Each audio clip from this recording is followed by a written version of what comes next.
परमात्मा पूर्ण ब्रह्म सारी सृष्टि के रचनहार कुल मालिक कबीर साहब की असीम कृपा से आज हमें ये सत्य ज्ञान का एक चिराग मिला है। और इस सत्य ज्ञान को जो पुण्यात्मा निष्पक्ष भाव से और धैर्य पूर्वक सुन लेगा, फिर देखना फिर क्या होगा। और ज्ञान सब ज्ञानड़ी कबीर ज्ञान सो ज्ञान, जैसे गोला तोब का करता चले मैदान। परमात्मा का ज्ञान, पूर्ण ब्रह्म का, वो परम तत्व का ज्ञान, परमात्म तत्व का ज्ञान जो है ये गोला तोब का, जैसे उसके सामने फिर कोई आंट नहीं बने, सब किले वो ढह जाएंगे जो बनावटी बना रखे थे, अपनी सोच के शास्त्र बना रखे जिन महापुरुषों ने। अब सतगुरु पूर्ण परमात्मा के ज्ञान के सामने वो ऐसे छिन्न भिन्न हो जाएंगे जैसे तोब के गोले के सामने किले भी ढह जाते हैं जो बहुत मजबूत नजर आया करते हैं। इस काल ने ज्योत निरंजन ने अपने संदेश वाहक काल के दूत रसूल भेज गए और अपने ही तक का ज्ञान और जानकारी तो उन्हें दी है पूर्ण परमात्मा की भी कि कोई परमात्मा और है, उसका नाम कबीर है, पूजा के योग्य तो वही है। और अपनी अटकने बीच में टांग अड़ा दी, ज्ञान तो सही दे दिया और फिर अपने दूत भेज के और सबको शास्त्र विरुद्ध साधना पर आरूढ़ करवा दिया। जब परमात्मा एक तो उसको पाने की विधि एक ही होगी, दो हो नहीं सकती।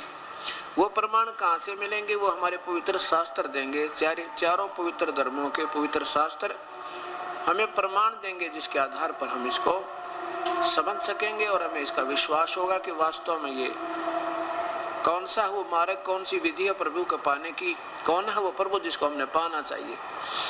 अब देखो, ज्ञान हुए बिना, जानकारी पूरी हुए बिना हम कोई भी कार्य करते हैं तो उसमें मार खाते हैं।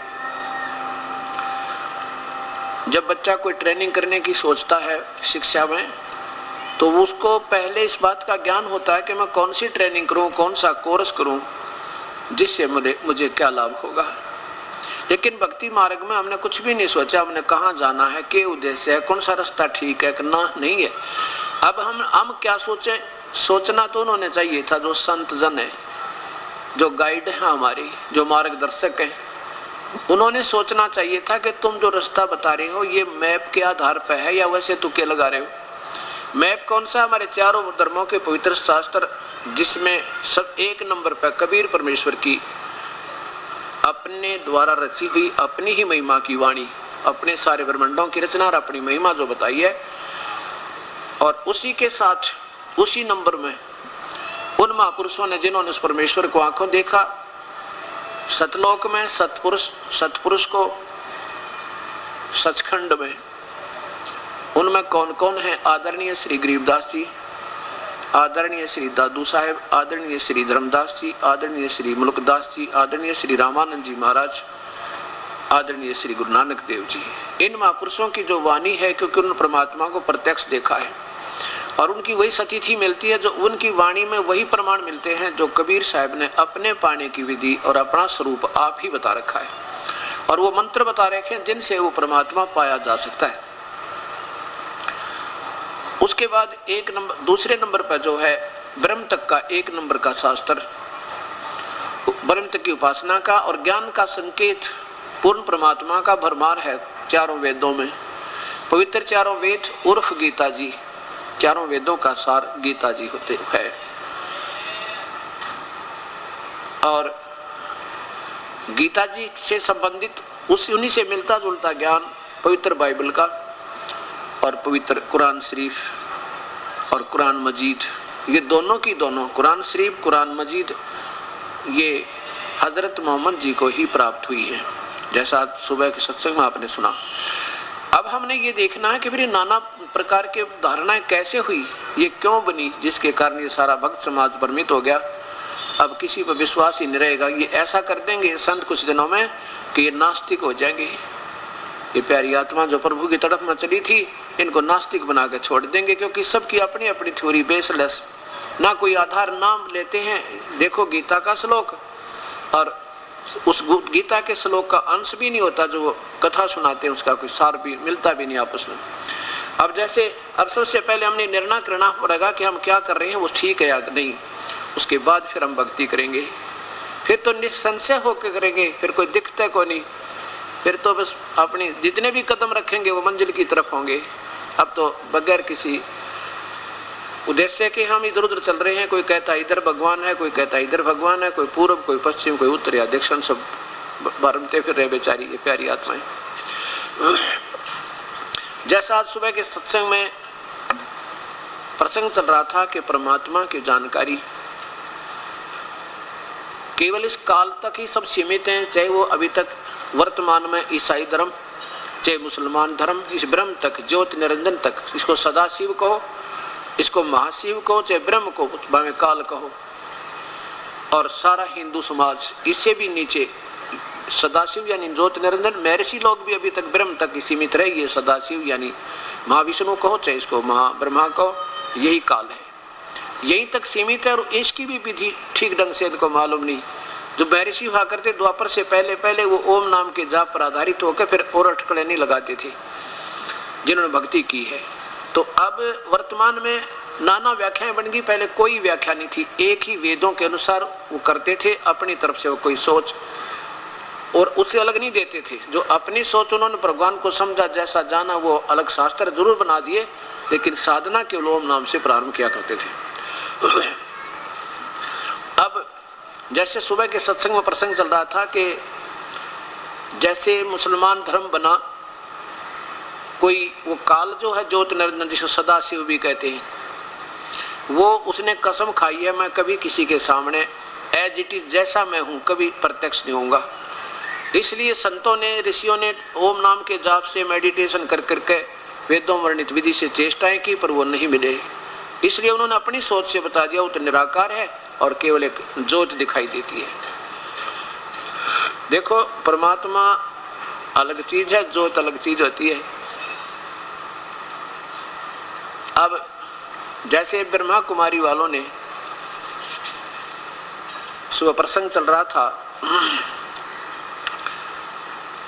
कि उन्होंने इस सदाशिव काल को ही सुप्रीम पावर मान के और उसी पर आधारित आप भी हो चुके हैं और ऐसे ही औरों को भी कर रखा है। तो ऐसे वो ज्योति निरंजन काल ब्रह्म सदाशिव अव्यक्त जिसे कहते हैं निराकार, वो गुप्त रूप में किसी व्यक्ति विशेष में प्रवेश करके या अपना कोई देव भेज कर, जैसे हजरत मोहम्मद जी को बाई फोर्स जबरदस्ती डरा धमका के या उसके शरीर में पीड़ा दे दे के अंदर प्रवेश करके और उसको ये कुरान शरीफ पर कुरान मजीद लिखवा दी। अब ज्ञान तो बिल्कुल ठीक दिया कि वो परमात्मा कबीर है, वही पूजा के योग है, इबादत ही कबीरा, और उसकी खबर किसी बाखबर से पूछ देखो। और ये वही परमात्मा है जिसने 6 दिन में सृष्टि रची, 7वें दिन तख्त पर जा बैठा। इसी प्रकार ये ब्रह्मा कुमारी पंथ उसी प्रकार वही प्रोसीजर जो का तो आ रहा है। अब ये क्या मानते हैं कि गीता जी किसने बोला? ब्रह्मा कुमारी तो पूछा जिज्ञासु ने, तो उत्तर दे रही है ब्रह्मा कुमारी के सदाशिव ने बोला। कौन सदाशिव? जो ज्योति निरंजन ज्योत स्वरूपी है, उसने किस में बोला? ब्रह्मा की आत्मा में प्रवेश किया। ब्रह्मा कौन बताया? उन्होंने एक लेखराज जी थे बंबई में, वो जौहरी थे वह, और उसमें कहते वो सदाशिव आ गया। कोई प्रेत आत्मा, कोई पितर, ये ऋषि लोग होते हैं ना, इनकी साधना तो ठीक बनी नहीं, ये पितर बन गए और ये किसी में आकर के प्रवेश कर जाते हैं। एक गांव में एक जमींदार के शरीर में एक श्रृंगी ऋषि की आत्मा आती थी।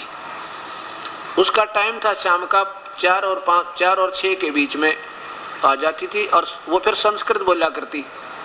संस्कृत बोलता था वो जमींदार का शरीर और अंदर बोल रही थी वह श्रृंगी ऋषि की आत्मा। और क्या बताता था कि मेरी भक्ति बिगड़ गई भाई। श्रृंगी ऋषि जिसने सुखदेव को भी, उस राजा परीक्षित को भी श्राप दे दिया था, और श्रृंगी ऋषि बड़ा तपस्वी साधक बताते थे।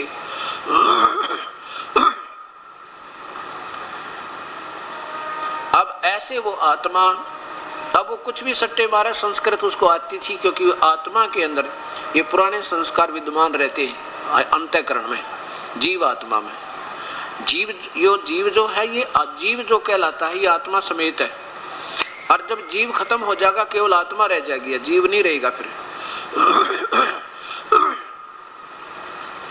तो इसी प्रकार इस ब्रह्मा कुमारी यानी श्री लेखराज जो हुए हैं जौहरी, उनकी आत्मा में कौन आया?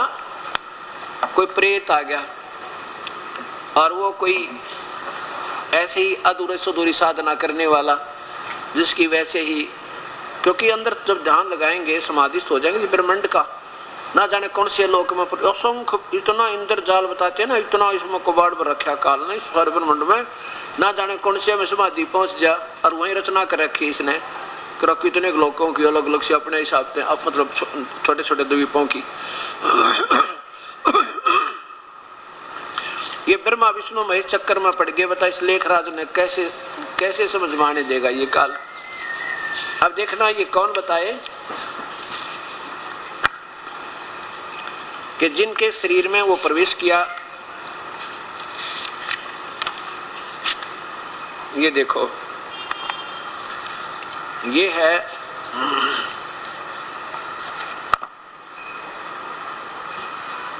ज्ञान योग पत्रिक पवित्रता शांति पथ प्रदर्शनी। नीचे देखिए, प्रजापिता ब्रह्मा कुमारी ईश्वरीय विश्वविद्यालय पांडव भवन माउंट आबू राजस्थान। ये किस में प्रवेश किया? यहाँ देखो, ये हैं, इनको ब्रह्मा कहते हैं।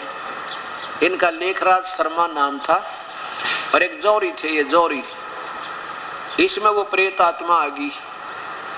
और फिर देखना, फिर इसकी आत्मा जब ये मर गया, इसमान लग गई, और ये भी मर गया। थी दो चाहिए इन दोनों आत्मा ना, दो बैठे हैं, ये आत्मा दो ब्रह्मा कुमारी बैठे हैं, क्योंकि एक की आत्मा इसकी आवे, एक दूसरे की आवे।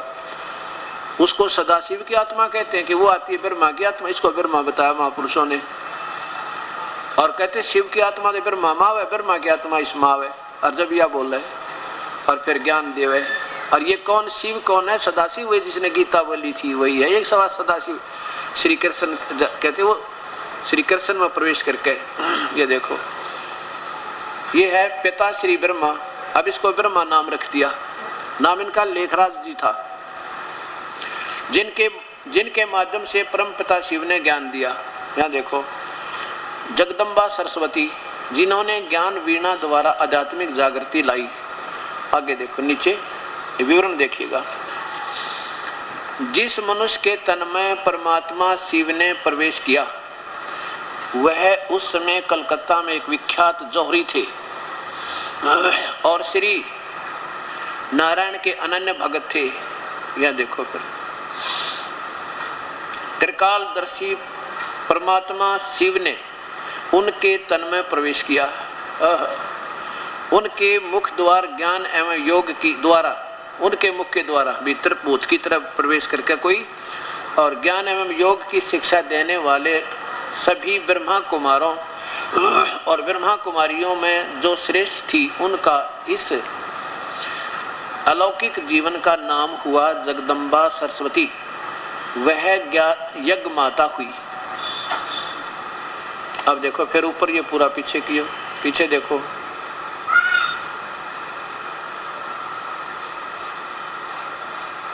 ये यज्ञ माता होगी। अब इनकी आत्मा इसमें आती है, क्योंकि ये भी प्रेत बन गए, पितर बन गए, शास्त्र विरुद्ध साधना करके।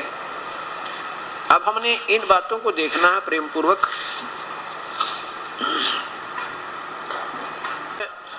देखिएगा, इनके द्वारा रचना के सृष्टि सृष्टि रचना देखें इनकी कितनी बढ़िया बनाई है इन्होंने। ये देखो, शिव का परम धाम, 3 लोक कौन से हैं और शिव का धाम कौन सा है। यहां देखिए, पहले चित्र देखें इनका, 3 लोक कौन से हैं और परमात्मा शिव का धाम कौन सा है। ये 3 लोक बताए इन्होंने। कौन सा, ये तो कहते हैं, ये देखो नीचे आगे लो, ये तो ब्रह्मलोक। कौन सा ब्रह्मलोक ने बना लिखा, बाहर लिख रखा है, इससे बाहर इस ये एक ब्रह्मांड बताओ, ये एक ब्रह्मांड है, यो अंडे जैसा, ये एक ब्रह्मांड है। ये तो ब्रह्मा का ब्रह्मलोक, और ये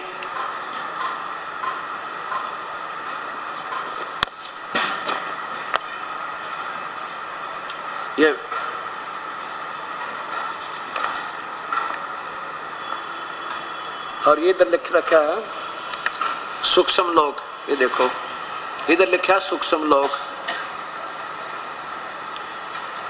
सूक्ष्म लोक, ब्रह्मा विष्णु और शिव पुरियां। अच्छा नीचे देखो,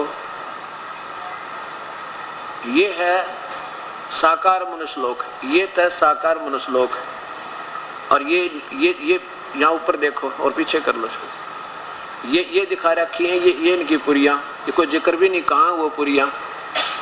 ये एक ब्रह्मांड की रचना बताई इन्होंने। और क्या बताते हैं, देखो कि मनुष्य लोक तो ये है जिसमें जिन व्यक्तियों का, ये मनुष्य आत्माएं मुक्ति अथवा पूर्ण शांति की शुभ इच्छा तो करती है, परंतु उन्हें यह मालूम नहीं कि मुक्ति धाम अथवा शांति धाम कहाँ है। इसी प्रकार परमप्रिय परमात्मा शिव ने मनुष्य आत्माएं मिलना तो चाहती हैं, उन्हें ये याद भी करती हैं, परंतु यह मालूम नहीं कि वह पवित्र धाम कहाँ है जहाँ वह जाकर परमपिता शिव इस सृष्टि पर अवतरित होते हैं। जहाँ से आकर परमपिता शिव इस सृष्टि पर अवतरित होते हैं। यह देखो, पहला था साकार मनुष्य लोक। सामने चित्र दिखाया गया है कि यह एक साकार मनुष्य लोक है जिसमें इस समय हम हैं। ये पृथ्वी लोक को ये मनुष्य लोक बताओ जिसमें हम बैठे, और इसमें सभी आत्माएं हड्डी मांस आदि स्थूल शरीर से लेकर कर्म करती। नीचे देखो, दूसरा सूक्ष्म देवताओं का लोक, इस मनुष्य लोक के सूर्य तथा तारागण के पार तथा आकाश तत्व के भी पार एक सूक्ष्म लोक है जहाँ प्रकाश ही प्रकाश है। उस प्रकाश के अंश मात्र में ब्रह्मा विष्णु तथा महादेव शंकर की अलग अलग पुरियां हैं। अच्छा देखो, यहाँ उन देवताओं के शरीर हड्डी मांस आदि के नहीं है, बल्कि प्रकाश के हैं, और यहाँ उनको दिव्य चक्षुओं द्वारा देखा जा सकता है। ये देखो, यहाँ संकल्प तो होते हैं, क्रियाएं भी होती हैं और बातचीत भी होती, परंतु आवाज नहीं होती। न कहीं ये जो कर आवाज नहीं होती इनकी, ये तो वो बोल रहे हैं जैसे गूंगे बोला कर, जैसे बिना आवाज की जो होती है ना, बिना आवाज की फिल्म, वो कहते ऐसे रहते हैं विष्णु महेश्वर, उनका आवाज को नहीं।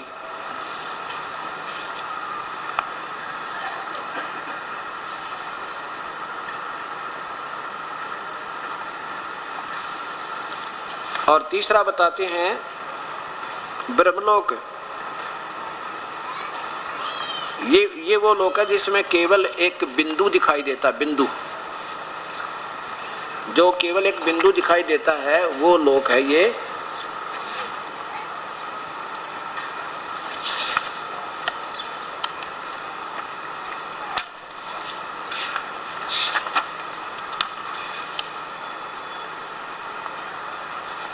यहाँ देखो, ये वही है माउंट आबू से प्रकाशित ज्ञान योग पवित्रता शांति का प्रदर्शनी, प्रजापिता ब्रह्मा कुमारी ईश्वरीय विश्वविद्यालय, पांडव भवन, माउंट आबू, राजस्थान। इसमें देखो एक आश्चर्यजनक बात, इधर निराकार परमात्मा और उनके दिव्य गुण। कहते हैं शिव जी निराकार हैं, उनका आकार कोई नहीं। परमपिता शिव परमात्मा गीता ज्ञान दाता। आगे इधर देखो, परमपिता परमात्मा का दिव्य नाम और उनकी महिमा। परमपिता परमात्मा का नाम शिव है। शिव का अर्थ कल्याण आदि करना। नीचे देखो, वह जन्म मरण से सदा मुक्त, सदा एक रस आदि आदि। अच्छा, मनुष्य आत्माओं को ज्ञान देने के लिए सोम अथवा अमृत पिलाने और अमृत पद देने वाला, वह सदा जागती ज्योति सदा शिव है। वैसे एक ज्योति है जो सदा, नीचे देखो, परमपिता परमात्मा का दिव्य रूप के है। परमपिता परमात्मा का दिव्य रूप एक ज्योति बिंदु के समान दिए की लो जैसा है, दिए की लो जैसा है। वह मूर्ति अति निर्मल, वह रूप अति निर्मल स्वर्णमय, लाल और मनमोहक है। वह दिव्य ज्योति रूप के दिव्य चक्षु द्वारा देखा जा सकता है और दिव्य बुद्धि अनुभव किया जा सकता है। परमपिता परमात्मा के उस ज्योति बिंदु रूप की प्रतिमाएं भारत में शिवलिंग नाम से पूजी जाती है।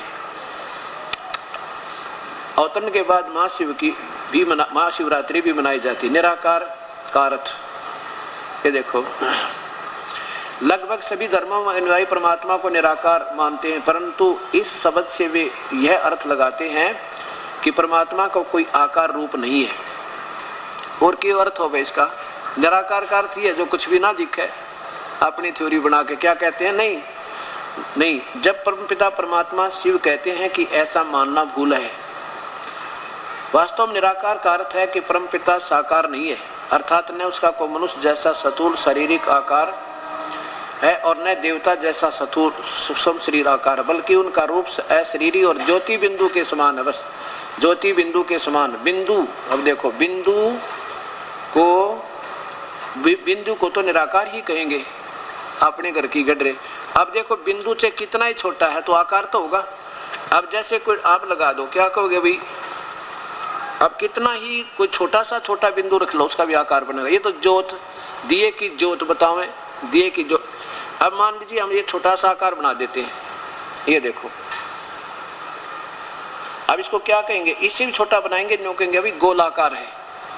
और ये क्या कहेंगे, बिंदु आकार है। मान लीजिए बिंदु, ये बिंदु बना दिया, इसका भी आकार है। और ये कहते हैं नहीं, बिंदु आकार नहीं होता, आकार साकार का अर्थ होता जो अनविजिबल हो उसको निराकार कहते हैं, जो दिखाई ना दे। और कोई भी ये कहते हैं शिव का लिंग है ना, शिवलिंग तो सही है उसका, तरह गजब भैया। ये कहते हैं कि शिव तो निराकार है, और लेकिन उसका जो लिंग हम देखते हैं ना, पत्थरों की मंदिरों में मूर्ति बन रही, कहते वो सही है, वो साकार है, वो बिल्कुल ठीक है।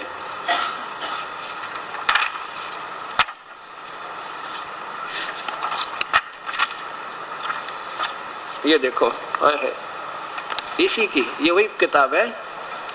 क्योंकि भगवान शिव तो मनुष्य रूप में आकार है और उसका लिंग निराकार है, वो बिंदु लिंग शरीर निराकार, पर वही है। अब देखो इस पे शिव और शंकर में अंतर। कहते हैं शंकर तथा शिव, यो तो शंकर है और यो डला शिव है। तरह गजब भैया, यो डला शिव है, यू है वो परमपिता, फूटे बाग थरे अर्गेला मारे। ये देखो, ये क्या लिखा है कि सूक्ष्म लोक निवासी विनाशकारी आकारी देवता रचना। ये देखो, परम धाम निवासी कल्याणकारी निराकार परमात्मा। ये देखो, ये निराकार परमात्मा। अरे तरह गजब हो, यो कुछ सोचते लो बोलने तो पहला सारे शास्त्र फेल कर दिए, सब ऋषि फेल कर दिए। निराकार साकार क्या होता है? डड़ा भी आकार जब दिखे सामने का, यू है वो भगवान, ये पक्का भगवान। ये परमात्मा है मेरे बंदी, छोड़, मेरी भी अच्छी ड्यूटी लाई मालिक ने, मेरे महल दौड़ की। अब यहां देखो, इसमें क्या कहते हैं, ब्रह्मा कुमारी से पूछा गीता का ज्ञान किसने दिया? कि भगवान सदाशिव ने। वो सदाशिव आपके सामने है, यो काल है जो आप पूर्ण विवरण आपके सामने सब शास्त्रों में प्रमाण। अरे इनका कोई प्रमाण नहीं, किसी भी शास्त्र का एक अंश भी आधार नहीं इन महापुरुषों का। अपने तुक्के मारे, भूत बोल रहे इनके अंदर। पहले एक लड़की बोला करती ब्रह्म कुमारी थी, अब 2 ब्रह्मा कुमारी बैठे, क्योंकि एक में तो वो भूत पहले वाला जो ब्रह्मा इसमें लेखराज जी में आया करता, अरे लेखराज की आत्मा और दूसरी माँ दोनों बैठ कर बोल रहे वहां से, दोनों भूत बोल रहे हैं इसमें, अपने अपने सट्टे मार के दुनिया को गुमराह कर रहे हैं। ये भक्त समाज ने सोचना पड़ेगा, ये तो मानने कोई ना, क्योंकि वहां है। और फिर कहते हैं कोई गुरु की आवश्यकता नहीं, बस ना कोई नाम जाप करना, ध्यान लगा लो क्या का द्वैती बिंदु का, और गुरु की आवश्यकता नहीं, ना कोई नाम जाप करना, ये खूब करा वही काम।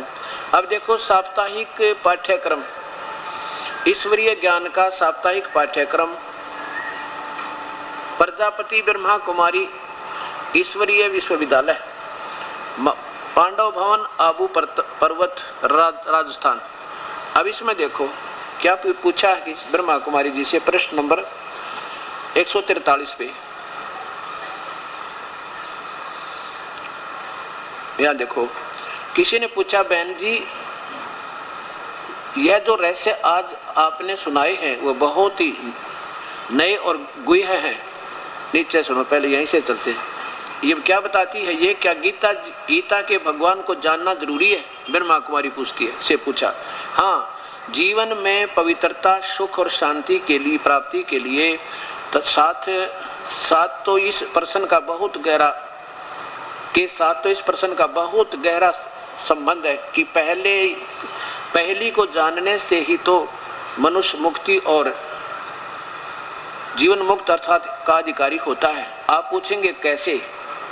देखिए, गीता के भगवान के वाक्य हैं, हे वत्स तो एक मुझे याद कर। देख यू क्या है, मन मना भव, यानी पूरा श्लोक नहीं, 2 अक्षर ले दिए कहीं, क्योंकि पूरा लिख दें तो इनको सरलार्थ करना ना आवे, 2 अक्षर ले लिए, मन मना भव। ये है 18वें अध्याय का 63वां श्लोक,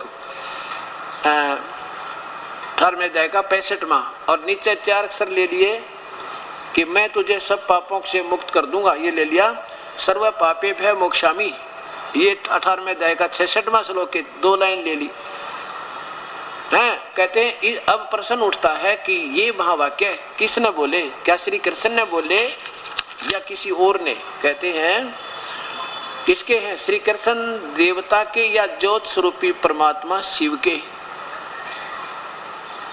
शरीरधारी देवता तो याद करने से मनुष्य भला मुक्ति की अवस्था था, शरीर के बंधन से न्यारी अवस्था कैसे प्राप्त कर सकता है? फिर पतित पावन तथा पाप कटेश्वर तो एक परमात्मा ही है, दूसरा कोई पापों का नाश नहीं कर सकता, क्योंकि परमात्मा एक है, परमात्मा के कर्तव्य परमात्मा ही कर सकता है, दूसरा कोई नहीं कर सकता। इसलिए यह बात स्पष्ट करनी पड़ती है कि गीता का ज्ञान वास्तव में सर्व आत्माओं के परमपिता ज्योत स्वरूपी जीवन मुक्ति के दाता ब्रह्मा विष्णु और शंकर के रचयिता ज्ञान के सागर मौलिक जन्म से रहित पतित पावन परमात्मा शिव ने दिया, और उसे ही आप याद कीजिए। उस परमात्मा से ही आपको मुक्ति, जीवन मुक्ति अथवा श्री नारायण श्री कृष्ण जैसे वेद पद की प्राप्ति होगी। अब देखो, अब फिर देखो वो श्लोक, इन्होंने क्या लिखा है कि ये 2 अक्षर लिए हैं, मन मना भव, पूरा नहीं लिखा, ना कोई श्लोक नंबर लिखा, पर मैं बताऊंगा कौन सा लिखा है इन्होंने। और सर्व पापे भय मोक्षामि, अब ये इस बात को तो मानते हैं सुना के पढ़ा के किताब वो, क्योंकि शाना चतुर आदमी थे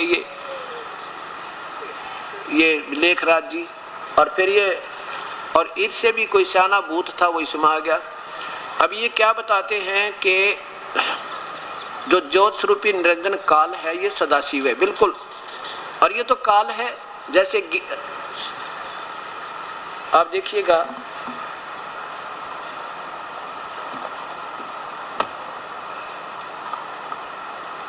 शिव महापुराण, ये शिव महापुराण में जैसे आपको बताया था, क्योंकि जो भक्तात्मा इस पूरे सत्संग को सुन लेगा फिर तो ये इनके बच्चे के खिलौने लगेंगे, कहीं की ईंट कहीं का रोड़ा। अब देखिए ये है वो शिव महापुराण, और ये वास्तविक ब्रह्मा के द्वारा बोली गई, इस नकली ब्रह्मा के द्वारा नहीं। गीता प्रेस गोरखपुर से प्रकाशित है और इनके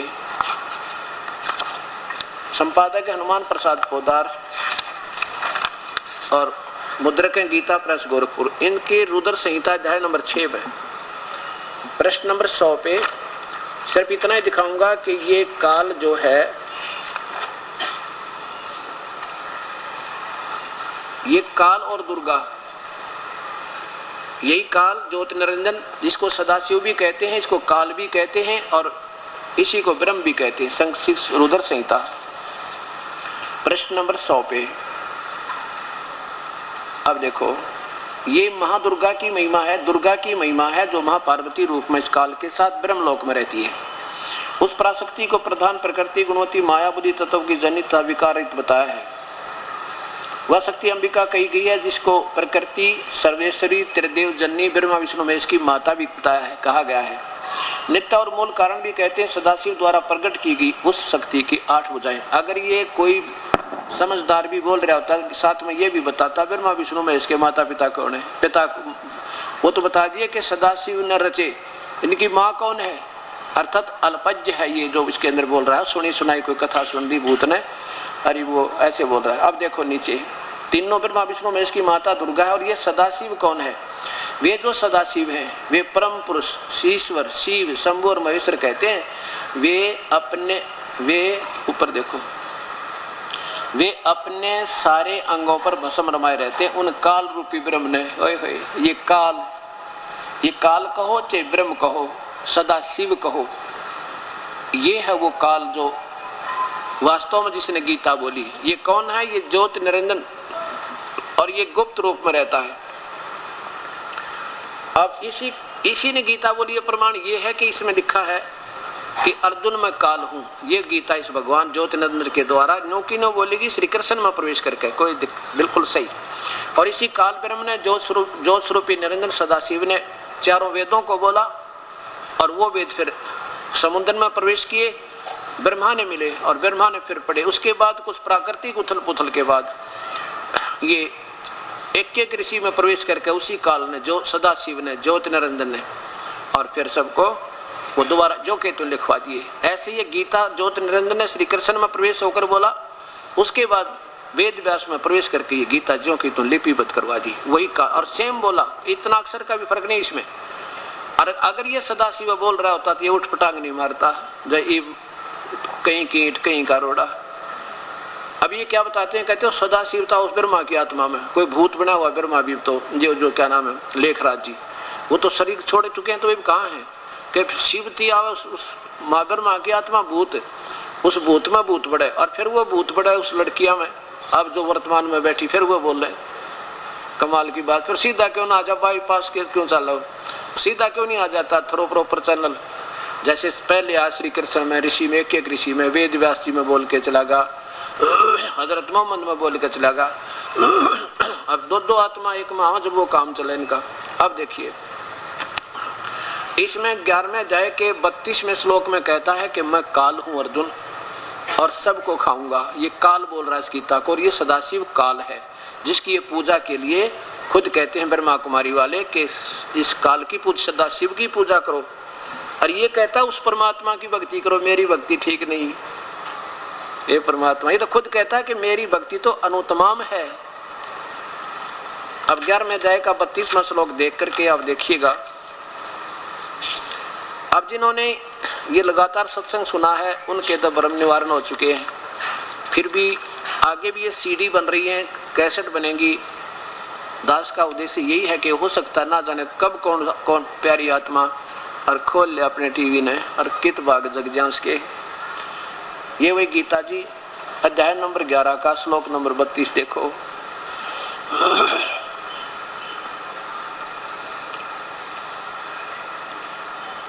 लोगों का नाश करने वाला मैं बढ़ा हुआ काल हूँ।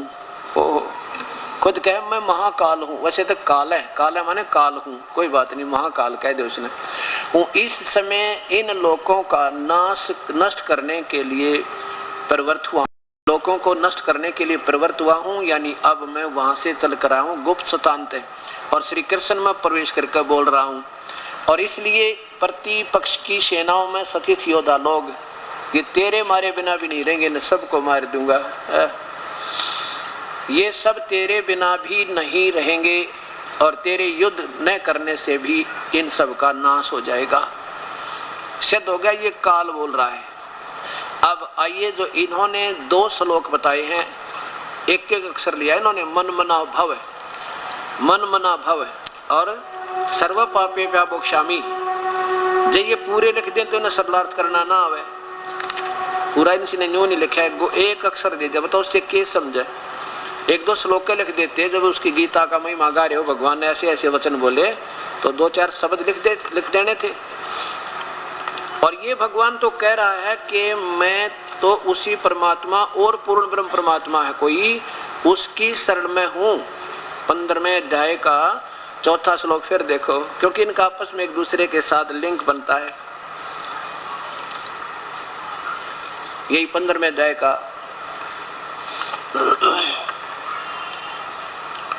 4था श्लोक है। ये देखिए नीचे इधर, उसके पश्चात उस परम पद रूप परमेश्वर को भली भांति खोजना चाहिए, जिसमें गए हुए फिर लौटकर संसार में नहीं आते। जिस परमेश्वर से, ये गीता बोलने वाला सदाशिव बोल रहा है कि जिस परमेश्वर से सौर्य ब्रह्मांडों की रचना हुई है, पुरातन संसार वर्ष की प्रवृत्ति विस्तार को प्राप्त हुई है, उसी आदि पुरुष नारायण की मैं शरण हूँ। ये सदाशिव तो कह रहा है कि मैं तो कोई और परमात्मा है उसके अधीन हूँ, मैं सर्वेश्वर नहीं हूँ। और इस प्रकार दृढ़ निश्चय करके उसी परमेश्वर का निधि ध्यान और यानी उसी की पूजा करनी चाहिए। और फिर ये क्या बताते हैं 18वें अध्याय का 62वें श्लोक में, अध्याय नंबर 18 का श्लोक नंबर 62,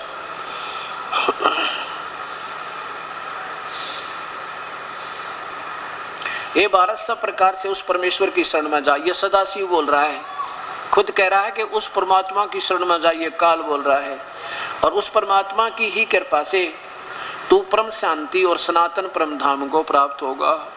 काल का परम धाम तो यो जन्म मरण का है। ये कहता है तेरे और मेरे अर्जुन बहुत जन्म हो रही है, तू नहीं जानता मैं जानता हूँ, हम तो जन्म और मृत्यु में अविनाशी नहीं है।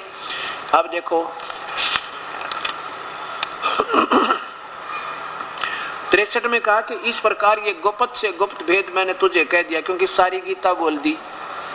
अब जैसे तुझे अब तू कह दिया, अब तूने जो ठीक लगे वैसे कर ले। मेरी भक्ति करेगा तो वो ठीक पूरी नहीं है, वो भी अनुतमाम घटिया तो घटिया।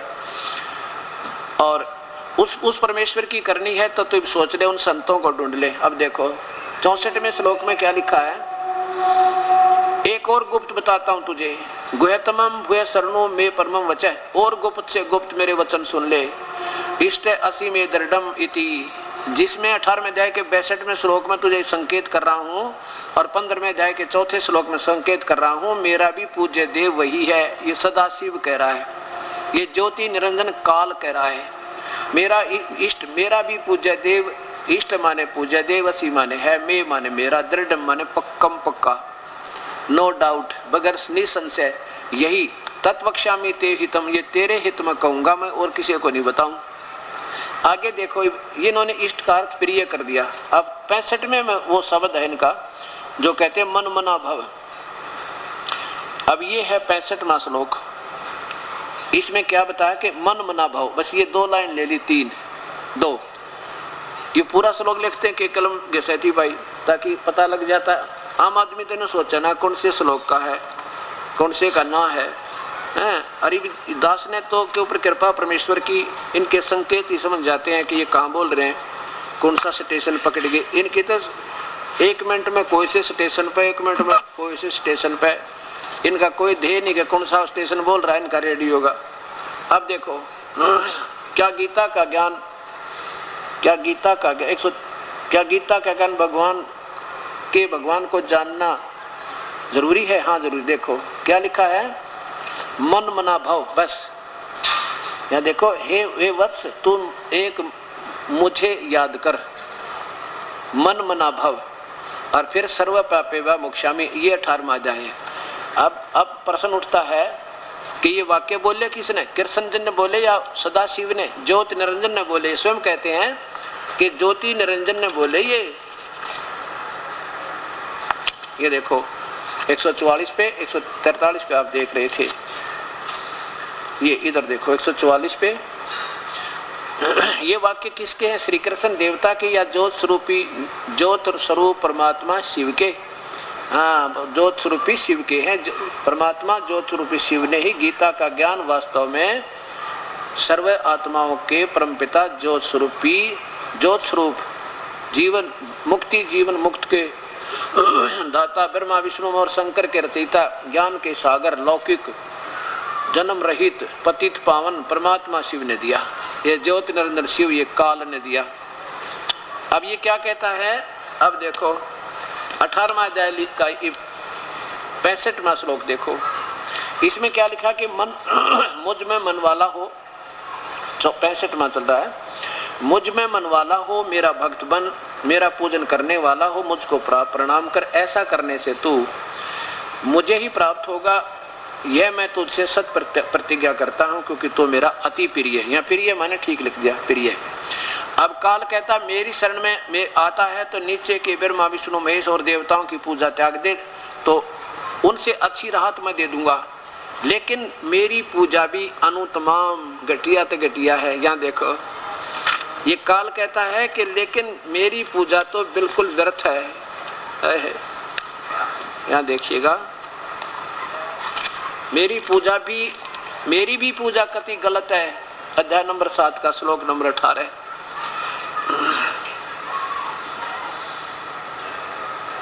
ये 18 में उदारा सर्वे एवमेति ज्ञानी तु आत्मा एवं में मतम। अब क्या कहता है ये काल के जिन्होंने ये पता लगा कि एक परमात्मा की भक्ति करनी चाहिए वेदों अनुसार, और उन वेदों में पाया केवल ज्योति निरंजन काल तक की भक्ति, ओम नाम का जाप और मेडिटेशन ध्यान, इससे प्रभु नहीं मिलता। जैसे कल दिखा था 11वें अध्याय के 48वें श्लोक में कि ये तेरे सिवा अर्जुन ना तो कोई पहले देख सके ना आगे देख सकता, ये है मेरी प्राप्ति। वो है वास्तविक रूप ज्योति निरंजन का नहीं, अर्थात कोई किसी से भी परमात्मा नहीं मिला है, ना वर्ण वेदों में वर्णित विधि से, ना किसी जप से, ना तप से, ना जप से, ना किसी ज्ञान से। ये देखिएगा, पहले ये देख करके फिर यहाँ आइएगा। और जिस कहते मैं नहीं देखा जा सकता किसी प्रकार भी, किसी सूरत तय। ये देखो ये 11वें अध्याय का 48वां श्लोक देखें, नीचे देखें, हे अर्जुन मनुष्य लोक में इस प्रकार ये है मेरा वास्तविक रूप, एवं रूप है मेरा वास्तविक रूप, इस प्रकार का रूप जो मेरा यही रूप है जो मैं वास्तविक दिखा रहा हूँ। एवं माने सही रूप ये है मेरा जो मैं तुझे दिखाई देता हूँ। मैं न वेदों में वर्णित विधि से, न किसी यज्ञ से, न दान से, और न क्रियाओं से, और न उग्र तपों से, और न तेरे अतिरिक्त दूसरे के द्वारा कभी नहीं देखा जा सकता हूँ। अब तो साकार दिखाया उसने, गीता वाले भगवान ने तो मनुष्य जैसा था वो, अरियन कहना उतने निराकार बिंदु है, बिंदु के सामने हजार बुझा हजार सब देख देख कर बताने लग रहा काल, और अर्जुन आंखों देखा बता रहा। अब फिर देखिए 7वें अध्याय का 18वां श्लोक, इधर आओ। काल क्या कहता है कि मैं इन ऋषियों ने ओम नाम के जाप से वेदों वर्णि विधि से कोशिश तो बहुत की पर मैं मिला नहीं। इन्होंने सोच लिया वो निराकार है और एटम बम बन गए, 84 लाख दुनिया छूटी नहीं, क्योंकि इनको परम पिता परमात्मा पूर्ण ब्रह्म के ज्ञान बताने वाला वो तत्वदर्शी संत ना मिला, जिसके कारण क्या बताते हैं, उदारा सर्व एवं एते ज्ञानी तु आत्मा एवं में मतम। ये ज्ञानी आत्मा जिनको ज्ञान हो गया कि एक भक्ति करे बिना मनुष्य जीवन असफल है, और भक्ति करें तो केवल एक परमेश्वर की करें और करना व्यर्थ है, पूर्ण ब्रह्म की, ना ब्रह्म की ठीक, ना पर ब्रह्म की ठीक, ना ब्रह्मा विष्णु महेश की ठीक, क्योंकि जन्म मृत्यु मिटती नहीं, इनते कर्म दंड कटता नहीं। तो कहते हैं उनको उस परम पिता के बताने वाला कोई संत मिला ना, इसलिए आस्तित से ही युक्त आत्मा वो बेचारी वह युक्त आत्मा उदार आत्मा, जैसे महर्षि चुनक जैसे, महर्षि कपिल जैसे, महर्षि दुर्वासा जैसे, कहते हैं आश्रित वो आश्रित रही सही वो जो भगवान में लीन आत्मा, प्रभु को चाहने वाली डिवोटी आत्माएं, सोल्स आत्माम एवं अनुतमाम गति, मेरे द्वारा मुझ में ही मेरे वाली घटिया ते घटिया सतिथि में मेरे तक की भक्ति में वो बेचारी वो पुण्यात्मा वो मेरे वाली घटिया आत्मा में आश्रित, मुक्ति भक्ति में आश्रित रही। कति अनुतमाम, अरे इन्होंने अनुतमाम का अर्थ लिख दिया अति उत्तम। बता कहाँ से अनुत्तम तो एक चौथी कक्षा के बच्चे ने पूछ ले, उत्तम माने बढ़िया, अनुत्तम माने घटिया। और ये अनुत्तम माने क्या अति उत्तम। और यहाँ 24वें श्लोक में यही 7वें अध्याय के में अनुत्तम माने अनुत्तम, और यहाँ भी अनुत्तम लिख देते, चलो ना समझ में आवती तो इतना तो कर देते, अनुत्तम माने अनुत्तम। गति रूप मुझ में स्थित है, बस सीधी यही बात आ जाती, सारा सीधा हो जाता। अब 18वें अध्याय के 66वें श्लोक में जैसे इन्होंने कहा मैं तुझे सर्व पापेभ्यो मोक्षामि मा शुच, अब वो सुनाता हूं आपको। अब ये क्या बताया है कि पूरी गीता का, ये पूरा गीता शास्त्र बोल दिया काल ने, ज्योति निरंजन ने, सदाशिव ने, और कह रहा भी जब मेरी भक्ति करेगा तो जन्म मृत्यु तेरी मिटे ना मेरी मिटे नहीं, और तेरे और मेरे बहुत जन्म हो लिए, आगे भी होते रहेंगे। और तूने भक्ति करनी, उस परमात्मा की भक्ति करनी है तो उन संतों को ढूंढ ले जो तत्वदर्शी संतों, मैं नहीं जानता उस परम पिता उसके बारे में। अब क्योंकि ब्रह्मा कुमारी वाले करे ना गीता जो इसने सदाशिव ने बोली, बिल्कुल सही कहा इन्होंने। ये तो इनका सुना सुनाई कथा है, ज्ञान है इन लड़कियों की। और ये देखो, पहले तो देखो चौथे अध्याय का 34वां अध्याय का चौथा श्लोक, 5वां श्लोक, चौथे अध्याय का 5वां श्लोक, ये पवित्र गीता जी। और यहाँ देखो चौथे अध्याय का, अध्याय नंबर 4 का और श्लोक नंबर 5 ही है ये। हे परंतम अर्जुन, मेरे और तेरे बहुत से जन्म हो चुके हैं, उन सबको तू नहीं जानता, मैं जानता हूँ। ये काल बोल रहा है ज्योति निरंजन सदाशिव के मेरे तेरे बहुत जन्म मृत्यु हो लिए, और तेरे मेरे तो बहुत जन्म होंगे, आगे भी होंगे। और फिर देख लो, ये इनको अजन्मा बताते हैं, इनका अजरो अमर है, ये विनाश नहीं होता।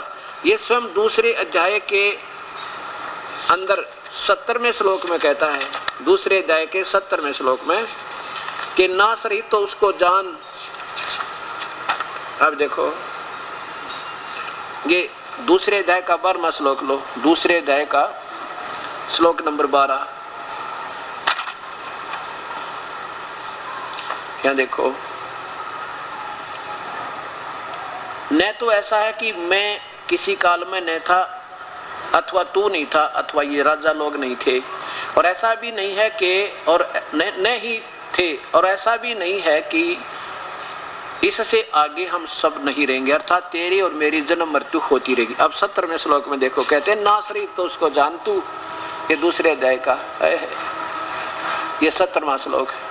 नाश रहित तो उसको जान जिससे यह संपूर्ण जगत दर्शय वर्ग व्याप्त है, और इस अविनाशी का विनाश करने में कोई समर्थ नहीं है। स्वयं को तो नाशवान बता रहे हैं, ज्योत रूप भगवान सदाशिव ये काल, और कहता वो परमात्मा तो कोई और है। बताओ, अब ये गीता बोलने वाला भगवान ऐसे अब थोड़ी उठपटांग बात करो, अजरो अमर है, फलाना है, अगेन वो बोलता था। 18वें अध्याय का 66वें श्लोक पर तो निचोड़ आ गया। अब ये कहा कि अगर मेरी शरण में आना है तो मेरी भक्ति कर, और मुझ में मन वाला नीचे की भक्ति छोड़ दे, पर मेरी भक्ति भी उत्तम नहीं है, अश्रेष्ठ, कति व्यर्थ, क्योंकि जन्म मृत्यु नहीं मिट सकती, कर्म दंड कट नहीं सकता। और ये कहते हैं पाप कटेश्वर महेश्वर, इस सदाशिव ने जो पाप दूने पैदा कर दे, ज्यादा से ज्यादा यही लगा सका पाप, और कोई ला नहीं सकता, और इसको पाप कटेश्वर कहे।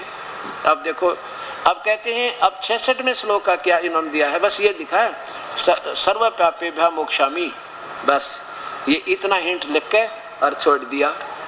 पूरा लिख दें तो ये श्लोक, क्योंकि ब्रह्मा कुमारी में जब भगवान शिव बोल रहा होता, सदाशिव भी जो काल बोल रहा होता, तो ये पूरा श्लोक बोलता, ये सुनी सुनाई 2 अक्षर ना बोलता वो। तो जिसके कारण ये उलझ जा, फिर जब पूरा श्लोक लिख देते आप भी उलझेंगे जाएंगे कहाँ, क्योंकि परमात्मा की प्यारी आत्मा जो है, अब कोई बालक नहीं बढ़ोले किसी ने, अब ये सब समझेंगे, जिन्हें भक्ति चाहिएगी वो बुद्धि से काम भी लेगा। इन उल्टी अटकड़ों में से 4 युग हो गया हमने अटकान। ये देखो क्या गीता के भगवान को जानना जरूरी है। ये देखो सर्व पापेभ्यो मोक्षामि, बस ये छोड़ दिया इतना लिख के। ये कौन से का है?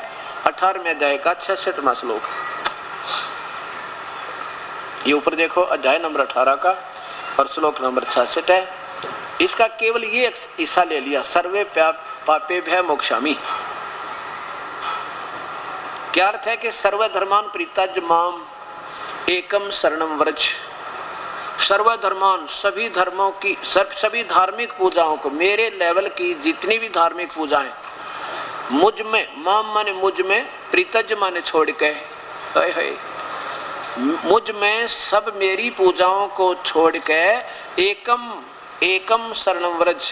एकम माने अद्वितीय, अद्वितीय जिसके बराबर कोई दूसरा ना हो, अर्थात सर्वशक्तिमान की शरण में। व्रज माने जा। अहम तवा सर्व पापेभ्यः मोक्षामि मा शुच। फिर मैं तुझे सब पापों से मुक्त कर दूंगा, तू चिंता ना कर अर्जुन। अब देखो, अब ये गीता बोलने वाला कहते हैं ये तो श्लोक उसी भगवान का है जो सदाशिव का। अब और को तो ये कहते हैं ना गीता में मिलावट कर दी होगी यार, ये तो सही मानते हैं ना इसको कि ये तो सही उन्होंने बोला है। तो अब इसमें क्या बोला उन्होंने, ये देखो, ये खुद गीता ये क्या बताते हैं कि सर्व धर्मों को अर्थात संपूर्ण कर्म, कर्तव्य कर्मों को मुझ में त्याग कर, या लिखना तो केवल एक मुझ, देखो मुझ सर्वशक्तिमान सर्वाधार सर्वेश परमेश्वर की शरण में आजा। व्रज माने आजा बताते हैं ये, और व्रज माने जाना होता है। अब ये सदाशिव तो कह रहा है कि उस परमात्मा की शरण में जाओ तुम, और ये कहीं तुम इसकी पूजा करो शिव की, ब्रह्मा कुमारी वाले। अब देखो, मैं तुझे सब पापों से मुक्त कर दूंगा, सर्व पापेभ्यः मोक्षामि, ये दो अक्षर हैं इनके, सर्व पापेभ्यः मोक्षामि, शोक ना करे। अब दिखाऊंगा आपको व्रज माने क्या होता है। व्रज माने क्या होता है ये आपके सामने प्रत्यक्ष प्रमाण होगा। अब सबसे पहले दिखाता हूं शिव श्री विष्णु पुराण।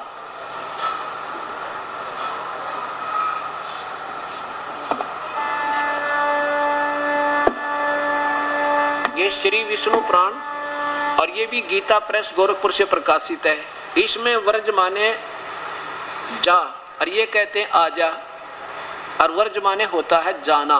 बिल्कुल दो राय है इसमें, और ये उल्टा कर रखा है इन्होंने, और इसी को वो ब्रह्मा कुमारी वाले फटमान रहने गई, तो भगवान ने बोला सज्जोत निरंजन ने। अब ज्योत निरंजन ये बोलेगा उल्ट सुलट, और मेरी शरण मेरी पूजा करो। गीता प्रेस गोरखपुर से प्रकाशित है, और ये देखो अनुवादक मुनीलाल गुप्त, मुद्रक गीता प्रेस गोरखपुर से। अब इसके प्रश्न नंबर 31 पे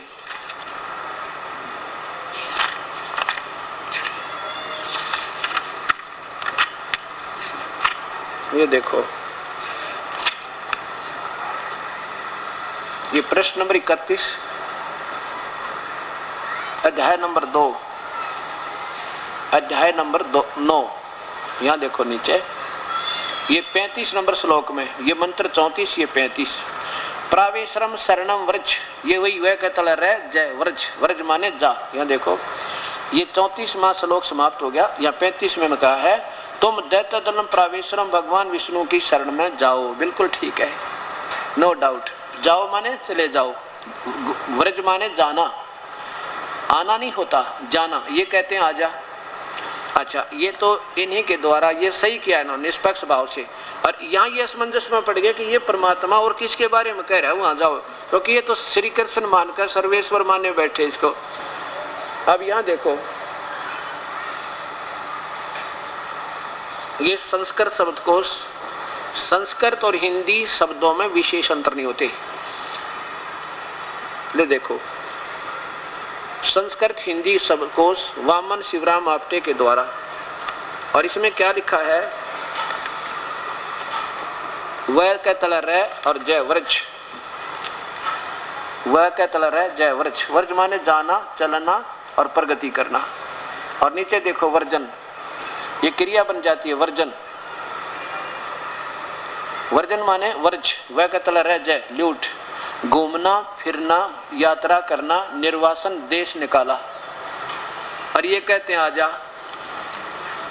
ए तरह गजब हो। अब देखो, और ये कई है मेरे पास, 4-5-6 रखी है मैंने, पर इनमें से 2 लिया मोटी मोटी छांट के। यहाँ देखो,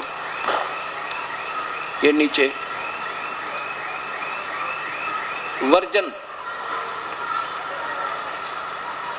ऊपर देखो ये वर्ज, वर्ज माने गमन, जाना, चलना, और वर्जन ये क्रिया बन जाती है, वर्जन चलना जाना। और ये कहते हैं आना, आजा। ये काल तक कहता मेरे पीछा छुटा ले, और भाई मैं काल हूं, और ये कहते हैं आजा। और इसको कहते हैं कि इन्होंने कहा कि ये तो सदाशिव ने ये वाक्य बोले ही बोले, अर्थात ये तो मान गए ये कि ये श्री ज्योत स्वरूपी निरंजन, ये दोनों श्लोक बोले और दोनों आपके सामने पेश होंगे। तो इससे सिद्ध हो जाएगा कि ये जो इनका सूत्र, जो इनके ठीक नहीं फिट बैठ रही, उनमें ये क्या कहते हैं, कहते ये भगवान ने ना बोले शब्द, ये तो ठीक बोले ना। फिर इनको देख लो आप, ये देखो। इसके साथ साथ और भी महापुरुषों की यही दिखाता हूँ लीला, इन्होंने एक दूसरे की कॉपी कर दी, नकल ची। ये देखो श्रीमद् भगवत गीता, आचार्य सुधांशु जी महाराज, और इन्होंने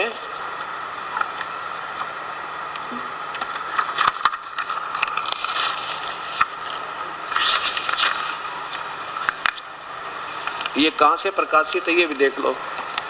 मैंने सोचेंगे ऊपर जलद जलद दिखा दिया। कई बार ऐसी समस्या है हमारे सामने कि तो ऊपर जलद बनवा रखी होगी महाराज जी ने। प्रथम संस्करण इतना, तृतीय संस्करण इतना, 101 रुपये कीमत एक की। प्रकाशक है विश्व जागृति प्रकाशन, ओंकारेश्वर महादेव मंदिर, जी पब्लिक, मानसरोवर गार्डन, नई दिल्ली। दूरभाष इतने इतने। प्रस्तुति करते हैं लेखकीय जगदीश चंद्र अरोड़ा व नरेंद्र आदि, गौरव आदि आदि इनके यहाँ देखो। मुद्रक है इंटर इंडिया पब्लिकेशंस। अब ये 18वां श्लोक देखिए, 18वें अध्याय का 66वां श्लोक देखिए।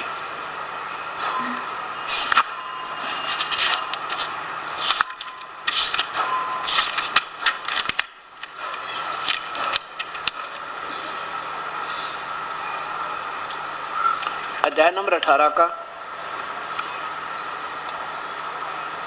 66 नंबर श्लोक क्या है कि सर्वधर्मान परित्यज्य माम एकम शरणम व्रज अहम त्वा सर्व पापेभ्यः मोक्षामि मा शुच। संपूर्ण धर्मों का आश्रय छोड़कर, पहले धर्म तक कोई था ही नहीं जब गीता बोली गई, न हिंदू था, न मुसलमान, न सिख, न ईसाई, छोड़कर तू केवल मेरी शरण में आ जा।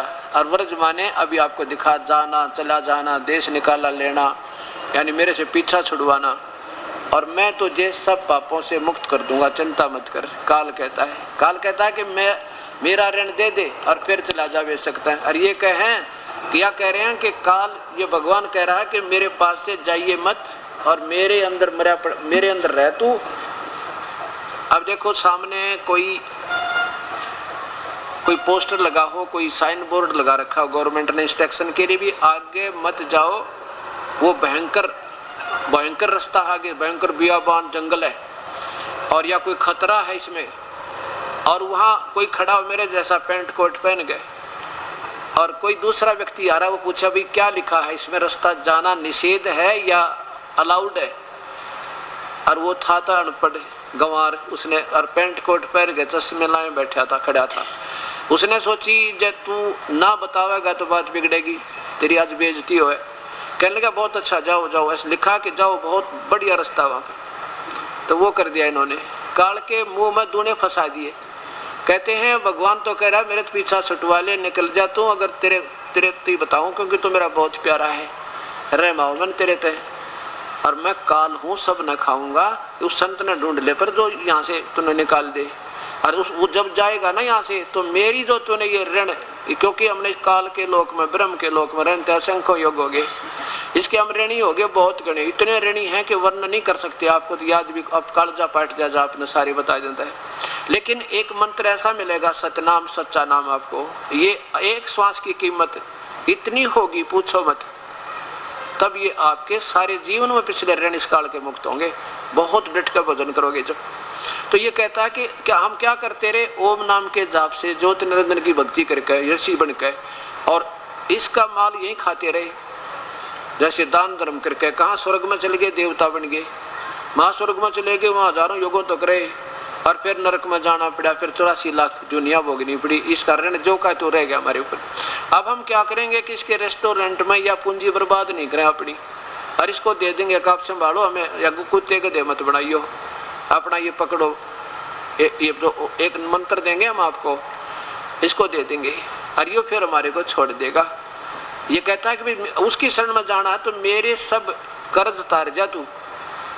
सर्व धर्मान, धर्मान माने धार्मिक पूजाओं को, परित्यज माम, मुझ में छोड़ दे तू जितनी आज तक कमाई मेरे लेवल की, और एकम शरणम जा, वर्ज, वर्ज माने जाओ, और फिर मैं तुझे सब पापों से मुक्त कर दूंगा। क्योंकि पापों का दंड हम भोग रहे, कुत्ते गधे बन के, टांग कटे, हाथ टूटे, तो फिर ये इसका कर्ज दे देंगे, वो पाप कहा हमारे ऊपर, ये छोड़ देगा, जा भाई। तो भगवान तो ये करा रही है, संत जन कह रहे हैं, भगवान कह रहा है कि मेरे मुंह में आ जा, उल्टाई जाना मत। ये महापुरुषों की इनकी लेखनी देखो, ये परमात्मा। श्रीमद् भगवत गीता संत आसाराम जी, संत श्री आसाराम जी आश्रम अहमदाबाद से प्रकाशित है। आदरणीय श्री आसाराम जी का चित्र और इनके करकमलों द्वारा ये गीता और इनके आश्रम से उपलब्ध, अर्थात इनको ये सहमति है इनकी कि बिल्कुल सही है जो हमने यहाँ से भेजा है शास्त्र बना के, और जिम्मेवारी बनी है। 18वां अध्याय नीचे देखिए, 66वां श्लोक, सर्वधर्मान परित्यज माम एकम शरणम व्रज अहम त्वा सर्व पापेभ्यः मोक्षामि मा शुच। नीचे देखो, संपूर्ण धर्मों का अर्थात संपूर्ण कर्तव्य कर्मों को मुझ में त्याग कर तू केवल एक मुझ सर्वशक्तिमान, मुझ में त्याग कर मुझ में आ जा। कोई बात हुई है, कोई सेंस भी ना बनती इसकी। देखो, संपूर्ण धर्मों का अर्थात संपूर्ण कर्तव्य कर्मों को मुझ में त्याग कर केवल एक मुझ सर्वशक्तिमान सर्वद्वार परमेश्वर की शरण में आ जा। और लिखना था जाओ, इन डिक्शनरी भी उठाकर ना देखी, शब्दकोश भी ना देखा, एक दूसरे की कॉपी नकल कर दी। अब ये सारे फेल होंगे, कई बार पकड़े जाते हैं ना बच्चे, 10 के 10 फेल होया करें इकट्ठे, जिनकी कॉपी मिल जाती है। अब ये सारे फेल होंगे, देखियो। मैं तुझे संपूर्ण पापों से मुक्त कर दूंगा, तू चिंता मत कर। अब देखो महापुरुषों, अब भी बिगड़ा और मान बढ़ाई छोड़नी पड़ेगी। हम 2 दिन के मेहमान बता के मेहमान बढ़ाई, और देखो वही परमार्थी लोग होया